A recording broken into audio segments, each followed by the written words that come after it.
বলছি দাদা, লোকজন এসছে, সবাই খাচ্ছে, সেই ভিডিওগুলো নিচ্ছ তো? লোকে খাচ্ছে সেই ভিডিও তো আমরা এখন আর নিই না। লোকজন খাচ্ছে, আমি যদি তাদের সামনে গিয়ে ক্যামেরাটা ধরি তারা একটু আনকমফোর্টেবল ফিল করবে না? बात तो सही है। কি বলছো? লোকজন সবাই এসছে, তারা খাচ্ছে, তাদের ভিডিওগুলো নেবে না? আমি বুঝবো কি করে তারা ঠিক মতো খেলেন কিনা? অ্যাকচুয়ালি আপনাদের তো সিনেম্যাটিক ভিডিও হবে, আর সিনেম্যাটিক ভিডিওতে এইসব শট যায় না।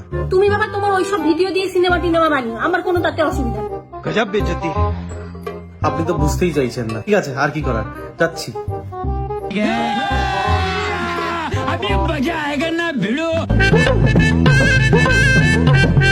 ধুর বাবা, এটা কি শান্তিতে খেতেও দেবে না? ক্যামেরাটা নিয়ে এখানেও চলে আসতে হয়েছে।